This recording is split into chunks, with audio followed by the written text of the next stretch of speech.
అందరికీ నమస్కారం అండి. ఈరోజు అయితే 12 కిలోమీటర్ కంప్లీట్ చేసినాను. సండే ఈరోజు. మీరు కూడా రన్నింగ్ చేసి నొప్పులతో బాధపడుతున్నారా? మోకాలు నొప్పి, చిన్ పెయిన్ నొప్పులతో బాధపడుతున్నారా? అయితే ఖచ్చితంగా ఈ వీడియో అయితే మీకు ఎలాంటి షూస్ ఉపయోగించాలి అనే విధానం గురించి అయితే ఎక్స్ప్లెయిన్ చేస్తాను నేను. మార్కెట్లో అయితే ఎన్నో రకాల షూస్ అయితే అవైలబుల్గా ఉన్నాయి, కానీ అన్నీ రన్నింగ్కి పనికిరావు. ఫర్ ఎగ్జాంపుల్ కొన్ని షూస్ అయితే రన్నింగ్కి వస్తాయి, కొన్ని షూస్ అయితే గేమ్స్ బాస్కెట్బాల్, బ్యాడ్మింటన్ అలాంటి గేమ్స్కి అయితే వస్తాయి. కొన్ని షూస్ అయితే ప్రత్యేకంగా ఒక్కొక్క ఈవెంట్స్కి అయితే ఒక్కొక్క షూస్ అయితే డిజైన్ చేస్తారు. రన్నింగ్కి ఎటువంటి షూస్ ఉపయోగించాలి తక్కువ రేట్లో అనే విషయాన్ని గురించి అయితే నేను ఎక్స్ప్లెయిన్ చేస్తాను. మనం ఫస్ట్ అయితే రన్నింగ్ షూస్ ఎంచుకునేటప్పుడు మన షూస్ అయితే బెండ్ అవ్వాలి, ఫ్లెక్సిబుల్ అవ్వాలి. ఇలా ఫ్లెక్సిబుల్ అవ్వాలి. నేనైతే లాస్ట్ 1 ఇయర్గా ఈ బక్కా బుక్కి అనే షూస్ అయితే ఉపయోగిస్తున్నాను. ఇప్పుడు షూస్ వచ్చి ఆ రన్నర్ ఎంత కిలోమీటర్ పరిగెత్తున్నాడు ఆధారపడి ఉంటుంది. ఫర్ ఎగ్జాంపుల్ షార్ట్ రన్నింగ్ అయితే చిన్న సోల్ ఉండే షూస్ అయితే సరిపోతుంది. Long running, marathon running, long running చేసే వాళ్ళకైతే కొంచెం సోల్ అయితే పెద్దదిగా ఉండాలి. ఎందుకంటే లాంగ్ రన్నింగ్కి సోల్ పెద్దగా ఉండిందంటే కాలుకి ఎఫెక్ట్ అవ్వకుండా ఉంటుంది. మొదట్లో అయితే 200 నుంచి 1000, 3000, 4000, 5000 అన్లిమిటెడ్, అందులో ₹1,00,000 అంతవరకు కూడా షూస్ ఉన్నాయి.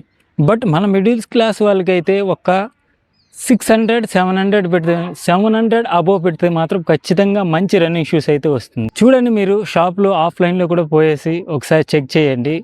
ఎప్పుడు కానీ షూస్ ఫ్లెక్సిబుల్ అవ్వాలని నేను చెప్పాను. అదేవిధంగా షూస్ వచ్చి ఈ సైడ్లో క్లాత్ మోడల్ అయితే ఉండాలి. ఇలా క్లాత్ మోడల్. ఎప్పుడైతే నువ్వు క్లాత్ మోడల్ లేదంటే అది ఇక్కడ చినిగిపోతుంది, షూస్ చినిగిపోతుంది. ఇక్కడైతే చినిగిపోతుంది, ఇక్కడ కూడా చినిగిపోతుంది, సైడ్లో అంతా కూడా వచ్చేస్తుంది. సో ఎప్పుడు క్లాత్ మోడల్గా ఉండేది మనం ఎంచుకోవాలి. నేను లాస్ట్ 15 ఇయర్స్లో అనుభవంగా చెప్తున్నాను. నేను ఎన్నో షూస్ అయితే చేంజ్ చేయాలి. మీరు చెప్పారు కదా ఇదిలాగా ఫ్లెక్సిబుల్ అవుతుంది, ఇది కూడా షూస్, కానీ ఇదైతే రన్నింగ్ పనికిరాదు. ఎందుకంటే ఎప్పుడైతే మనం గ్రౌండ్ మీద అయితే పరిగెత్తామో అప్పుడు కింద నుంచి మనకు ఒక పుష్ వస్తుంది. అవి మెత్తగా ఉండి ఫ్లెక్సిబుల్గా ఉంటాయి, కింద నుంచి కూడా మనకు సపోర్ట్ దొరుకుతుంది. ఇక్కడ దీనికైతే లేస్ కూడా లేదు, అందుకనేసి ఇది పనికిరాదు. ఇదైతే నార్మల్ వాకింగ్ అలాంటికైతే పనికొస్తుంది. ఇది వచ్చి ఇలాంటి లేస్ ఉండేదానికైతే ప్రియారిటీ ఇవ్వండి. ఒక్కసారి ఇన్వెస్ట్ చేసేసినారంటే నీ పెయిన్స్, చిన్ పెయిన్స్ అన్నీ మన రన్నింగ్ షూస్ వల్లనే వస్తుంది. మనం ఖచ్చితంగా ఒక్కరోజు హోటల్కి పోకుండా ఆ డబ్బులు హోటల్ ఎక్కడైనా వేస్ట్ పనికి ఒక్క రోజు పోకుండా దాన్ని ఖర్చు పెట్టకుండా దాన్ని పెట్టుకుంటే మాత్రం ఖచ్చితంగా మనం మంచి షూస్ అయితే కొనుక్కోవచ్చు. ఒక 700, 800 నుంచి ఎంతైనా మనం ఇన్వెస్ట్ చేసుకోవచ్చు. షూస్ అయితే ఇలాంటి సోల్ షూస్ అయితే వస్తాయి. ఇలాంటి షోల్ షూస్ కూడా ఫ్లెక్సిబుల్ అవుతాయి. బట్ ఇదైతే రన్నింగ్ పనికిరాదు. ఎందుకంటే ఇది వచ్చి గ్రౌండ్ బాస్కెట్బాల్, బ్యాడ్మింటన్ అలాంటి స్పోర్ట్స్కి అయితే పనికొచ్చింది. దీన్ని నాన్ మార్కింగ్ షూస్ కూడా అంటారు. ప్రతి ఒక్కరూ అయితే మంచి షూస్ని సెలెక్షన్ చేసుకొని రన్నింగ్ పరిగెత్తే ఎప్పుడు పెయిన్స్ రావు. ఎప్పుడు కానీ పెయిన్స్ అనేది 90% షూస్ పైన ఆధారపడుతుంది. అందుకనే మంచి షూస్ అనేది ఎంచుకోండి ప్లీజ్, దయచేసి చెప్తున్నాను. మంచి షూస్ అయితే ఎంచుకోండి. మెల్లిమెల్లిగా నిదానంగా స్టార్ట్ చేయండి. ఏం అంత అర్జెంట్ లేదు. మరీ షూస్ బాగున్నాయి, లేస్ ఉన్నాయి అనేసి ఇలాంటి షూస్ అయితే కొనద్దండి. ఎందుకంటే మేము ఇలాంటి షూస్ కూడా పరిగెత్తాము, బట్ ఇదైతే వేరే రన్నింగ్ అయితే బీపీటీ రన్నింగ్కి అయితే పనికి వస్తుంది. ఇది కూడా ఫ్లెక్సిబుల్ అవుతుంది. కానీ మీరైతే ప్రాక్టీస్ లేనిది ఈ షూస్ అయితే వేసుకోకండి.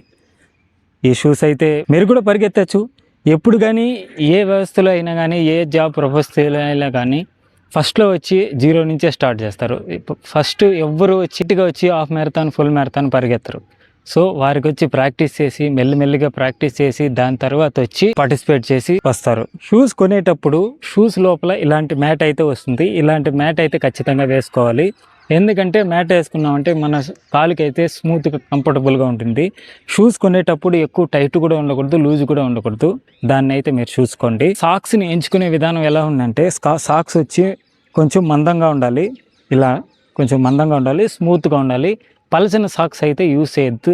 ఎందుకంటే పలచని సాక్స్ వేసుకుని ఎప్పుడైతే పోతామంటే ఆ చెమట వచ్చి మన కాలుకి ఇంజురీ అయ్యే అవకాశం కూడా ఉంది. అందుకనేసి మంచి సాక్స్, మంచి షూస్ అయితే కంపెనీ షూస్ ఉంటేనే నేను పరిగెత్తాను అనే విషయం అయితే తప్పు. ఎందుకంటే పరిగెత్తేవాడు కన్సిస్టెన్సీ డిసిప్లైన్తో పరిగెత్తే వారికి ఏ షూస్ అయినా బాగుంటుంది. ఏ కంపెనీ అయినా కొనండి, బట్ నేను చెప్పిన విషయాలైతే గుర్తుపెట్టుకోండి. ఇంకోసారి అయితే చెప్తాను, ఫ్లెక్సిబుల్గా ఉండాలి, క్లాత్ మోడల్గా ఉండాలి, కొంచెం లేస్ ఖచ్చితంగా ఉండాలి, అదేవిధంగా గ్రిప్ అయితే మనకి ఉండాలి.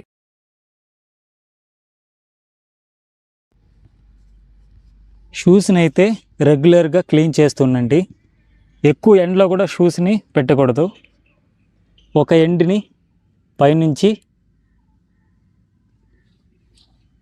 మరొక ఎండ్ని ఇంకొక హోల్ అయితే తీసుకోండి. ఒకటి చిన్నది ఒకటి పెద్దదిగా చేసుకోండి. పెద్దదిగా వదిలేసిన దాన్ని ఆల్టర్నేటివ్గా హోల్లో ఈ విధంగా వీడియోలో చెప్పిన విధంగా చేయండి. స్కూల్గా ఉండాలి. దాని తర్వాత ఒక ఎండ్ని ఒక హోల్లో, లాస్ట్లో చిన్న ఎండ్ని వదిలేసిన ఎండ్ని ఆల్టర్నేట్గా ఈ లాస్ట్ ఆ లాస్ట్లో తీసుకోవాలి. చేసేసిన తర్వాత ఈ విధంగా వీడియోలో చూపించిన విధంగా ఇలా అయితే ఖచ్చితంగా టైట్ చేయాలి. టైట్ చేసిన తర్వాత దీన్ని ఇలా వదిలేయకూడదు.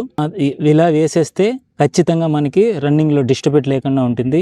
లేదంటే రన్నింగ్లో మనకు లేస్ ఊడిపోయిందంటే చాలా ఇబ్బంది అయితే అవుతుంది. ఇలా అయితే షూస్ని అన్ని లేస్ని కట్టేసి లోపల అయితే ఫోల్డ్ చేసి పెట్టేయాలి, లోపల వేసేయాలి. ఇలా అయితే రన్నింగ్కి ఎప్పుడు మనకి డిస్టర్బెన్స్ ఉండదు.